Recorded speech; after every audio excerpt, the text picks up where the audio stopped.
Monday, October 15th, 2018. Welcome to the Monday edition of the Third Down Show. I'm your host, T. Wayne the Don. We got a lot to get into. We talk about the Bayou Bengals over the weekend, knocked off the number 2 ranked Georgia Bulldogs. How that's going to affect LSU going forward with the big game in about 3 weeks coming up with the Alabama Crimson Tide. We talk a little bit about them in a little bit. Also, we're going to get into some of the top 25. A lot of things did shake up this past weekend. We talk a little bit about that.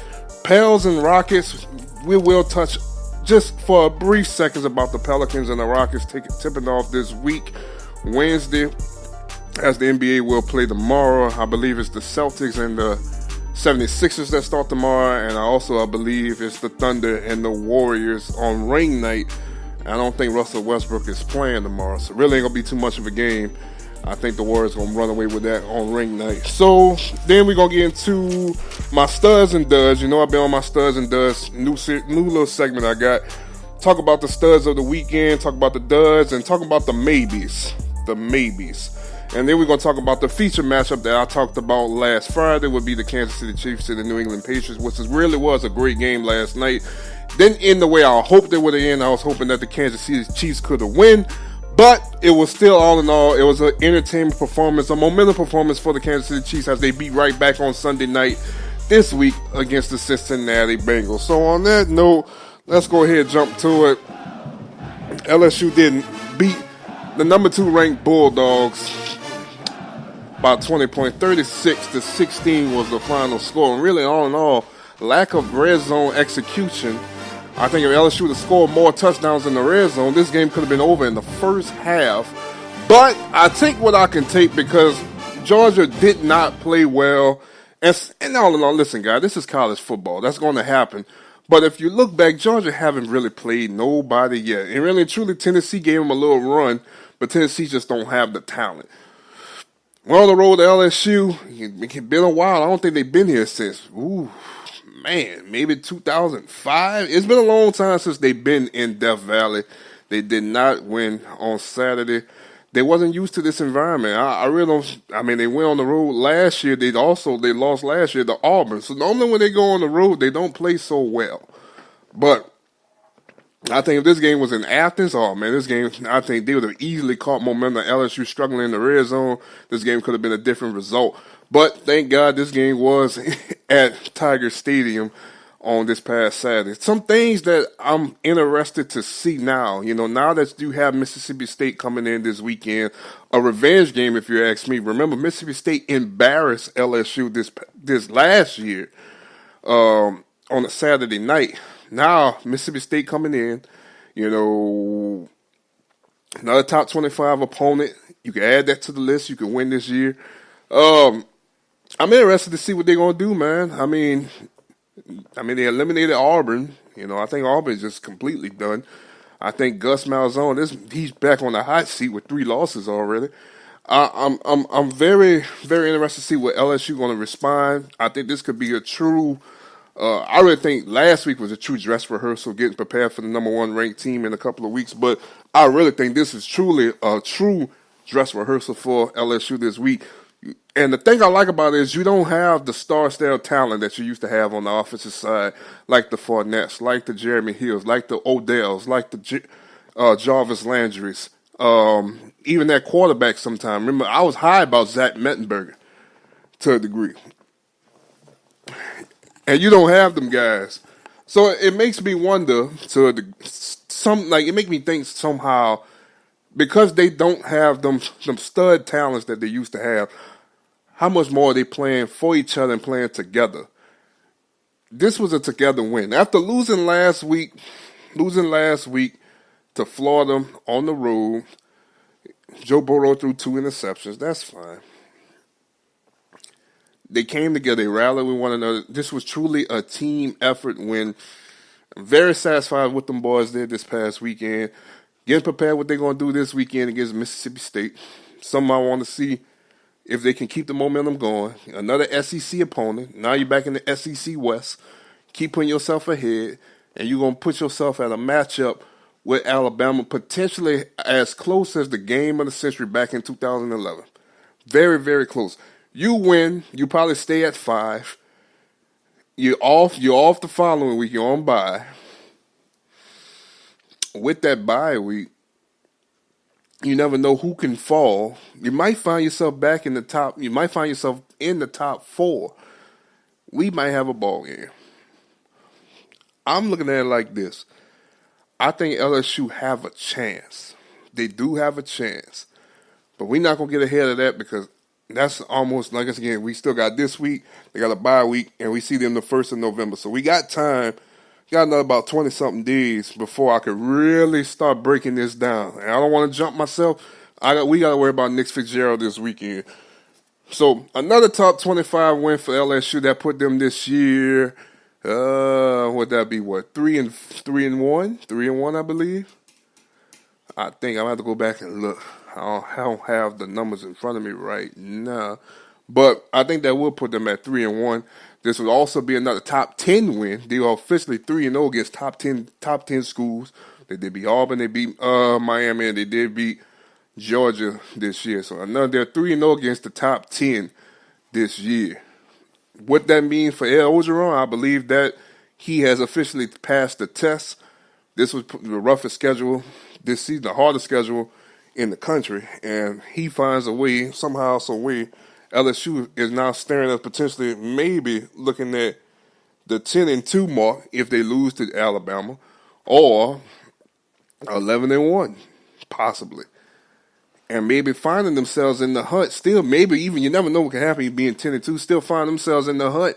It's just, to me, it feels good to know that you're in the hunt for once to be talked about the national title. Some that haven't been around this program maybe about the last 5 years. Like they will get preseason early talk, but there will always be one school holding them back. That's Alabama. Now, you in the talk of things. I think that's what makes things so beautiful. You're now getting talked about. And I think if they don't have to go to the national championship game this year, they don't. They don't. But with the schedule they have next year, I'm going to keep iterating this because I want people to understand. You play 5 road games next year. 5 road games. You go to Mississippi State. You go to Ole Miss. You go to Texas. I believe you go, no, I can't think of the other 2 at the moment. Oh, man, who's somebody we played that we got to go on the road? I know Florida comes here. I'm going to go back and look at the schedule, but you play 5 road games next year.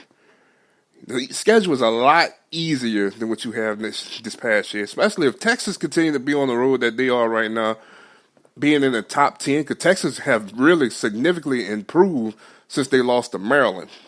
If Texas continue to find themselves in the predicament, that could really and truly be a good game next season. Yes, indeed. Yes, indeed. Yes, indeed. But I don't know what's going to happen, but I'm truly impressed. I'm very satisfied right now. Handling our business against Mississippi State going to the bye, and then we're going to talk more about them later on in the season. So, all right, let's move on to the AP Top 25 poll. Let's start from 25 on up. The number 25th ranked team in the country is Washington State. 24 is Michigan State. 23 is Wisconsin. 21, USF, Old Charlie Strong and Company. 20 is Cincinnati. 19 is Iowa. 18 is Penn State. 17 is Texas A&M. 15 is Washington. 14 is Kentucky. 13 is West Virginia. 12 is Oregon. 11 is Florida. 10 is UCF. 9 is Oklahoma. 8 is Georgia. 7 is the Texas Longhorn. Texas is starting to creep back in the mix. 6 is Michigan. 5 is LSU. 4 is Notre Dame.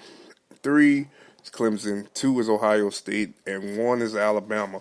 I'm going to be perfectly honest with you. Besides probably UCF, if you'd have put Florida at 10, you having schools that are truly powerhouses in college football. No disrespect to UCF.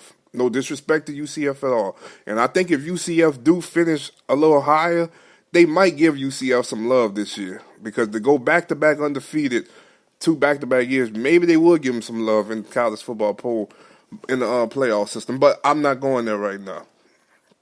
If you took UCF out and you put Florida at 10, and you'd have Florida, Oklahoma, Georgia, Texas, Michigan, LSU, Notre Dame, Clemson, Ohio State, and Alabama. Now, 9-10, there's more blue bloods than anything between Texas, Michigan, Notre Dame, Alabama, and Ohio State. But then you start looking at your Clemson's, LSU's, Georgia, Florida. I mean, these all powerhouses of college football. I think they're getting it right. They're really, really getting it right. It's just, like I said, I think college football really has been good this year, but it's kind of been bad for certain teams because certain wins that you have had don't really mean nothing no more. Like I said, Auburn has fell out the top 25. They got 3 losses. Miami lost this past weekend to Virginia, like I figured they would, because they struggled with Florida State. So wins like that for LSU really don't mean much anymore. Weeks ago it did, but not now, unfortunately. But hey, we gonna get it how we live. I don't care what it was. At one point, you got that big number next to you. We gonna keep it moving, baby. We gonna keep it the hell moving. I don't know about y'all, but I know about us. You hear what I'm saying? Let's move on. Let's talk about the Pels. Pels will play on Wednesday night against the Houston Rockets. Let's talk about some of the injuries between both teams. Alexei Ajinka, day-to-day. Jahlil Okafor, day-to-day. Zah Kui for the Rockets is day-to-day. Brandon Knights, day-to-day. Marquise Chris, day-to-day. And Nene is day-to-day. I believe, let me check the spread. They don't give me no spread. Pels are winless in the preseason. Last 5 games, they all lost by giving up over 100, at least over 116 points was given up. Over 100 points was given up to the Pelicans. Pelicans gave up, the most they gave up was 140 to Miami. They gave up 134 in the dress rehearsal against the Toronto Raptors. I don't know what to expect to start the season for these guys. I mean, look, Houston got a lot of momentum. Houston about trying to get back in the top of the Western Conference. And I want to see what New Orleans going to do to kind of stay relevant. I mean, you win this game week 1, day 1, against probably the second best team in the Western Conference. You making a statement to the rest of the West, especially to these Laker fans. We want to win just like everybody else. We think we have a roster to win, or at least a roster to maintain for the season. I just think New Orleans just, everything, like I said it before, they take so many progression steps, but they get pushed back so much. And having LeBron James in the Western Conference now, and then you have DeMarcus Cousins going to the Warriors, making that more powerful team. Then you start looking at, I think, I know San Antonio going through some things, but I think San Antonio will eventually turn this around. I know they lost to DeJounte Murray. I know Kawhi Leonard's not in Toronto. They got DeMar DeRozan, a powerful player. I'm not saying he's a tier 1 player, but he's a very respectable player. What he can do, I think he's going to become that superstar player just because he's with Greg Popovich. I think Greg Popovich is going to elevate his game and make his game higher when in this Spurs system. I think he's going to be a superstar because of the system he's going to play in. I mean, there's so much right now, man, that's against New Orleans, but they have to overcome to see if they can attract one more piece to this puzzle to make this thing work, to be competitive. Because I think they're so close to potentially saying we can really be a championship contender. But I just don't want to see this franchise be the highest as we ever went was to the second round between when they was both called the Pelicans and the Hornets. Chris Paul then went 7. The only thing about that 2018, Chris Paul then went 7 games with the San Antonio Spurs. They came a 3-point shot away from advancing to play the Lakers in the Western Conference Finals. And if you ask me, I think New Orleans, because they were the second best team that year, I think New Orleans would have gave the Lakers everything and then some, because the Lakers had trouble that year defending the pick and roll. So I don't know what's going to happen with this, but they have to stay relevant. They have to find themselves back in the playoffs. They have to find themselves at least top 5 in the Western Conference. Because if you look at the star teams that's going to be there, Oklahoma